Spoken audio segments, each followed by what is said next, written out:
Well, news of Hugh Masekela's death has been received with shock and disbelief in Kenya, where the legend performed several times. We're now joined live by our reporter Sarah Kimani, who is standing by. She's ready to speak to musician Eric Wainaina. Wainaina has shared the stage several times with Masikela. Sarah, good afternoon to you. And just before you talk to Wainaina, how have Kenyans received the news of Hugh Masekela's passing?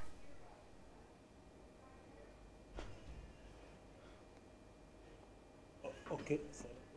Indeed, we're live from Nairobi, where we're talking about the death of Hugh Masekela, a somber mood in very many of the music communities that we have spoken to here. The news of Hugh Masekela got to Nairobi through the social media, like it happens in a lot of the stories that we now cover. News first gets to us through social media. I first heard about the death of Hugh Masekela on the SAFM Twitter handle. Now, we've been speaking to a lot of people who have interacted with Hugh Masekela, but there's one particular person we wanted South Africans and indeed the musical community to hear about, and this is Kenyan musician Eric Wainaina, who has interacted several times with Hugh Masekela and even performed alongside him. Eric joins us now to just tell us where he was when he heard about the death of Masekela.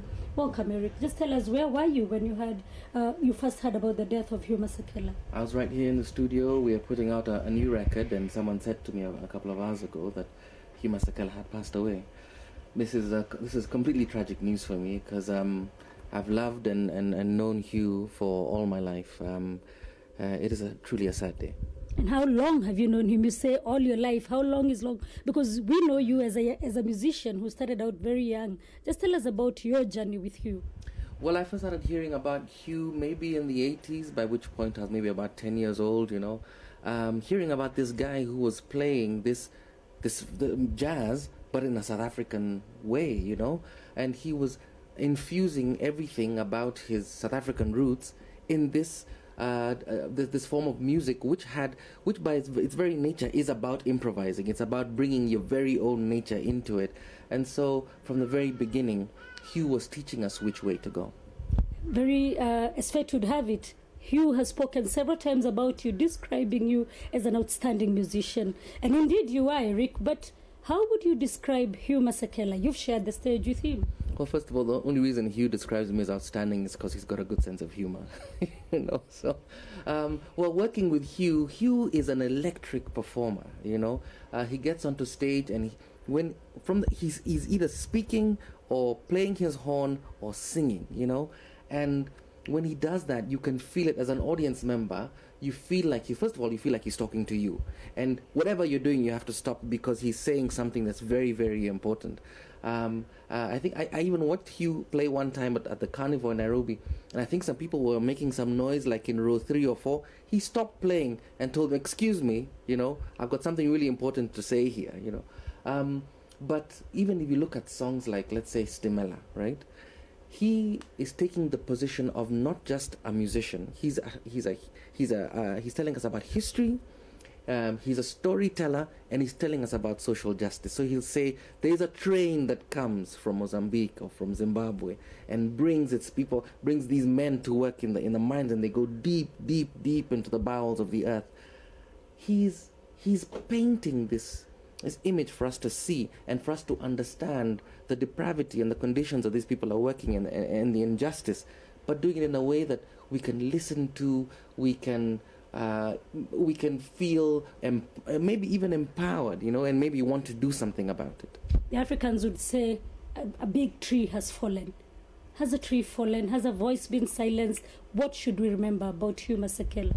We should remember about Hugh someone who always spoke his mind, who spoke truth to power, who took African music to new audiences and also made that music famous among Africans. You know, I mean, the moment he takes a song by Fela, you know, like Lady, and sings it, it gives a song like that a whole new life.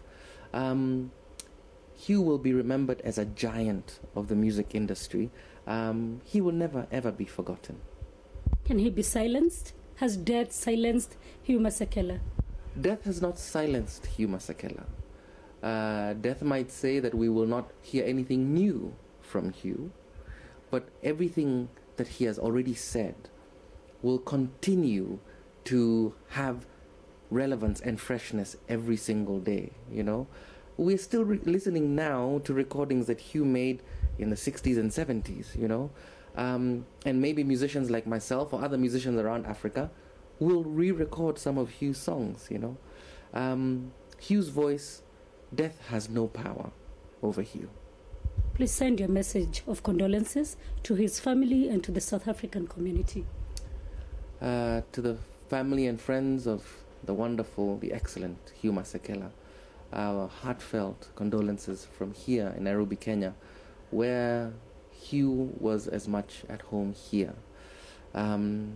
We please take our heartfelt pole, as we say here, and your pain is our pain, and Hugh will live in our hearts as he will in yours forever.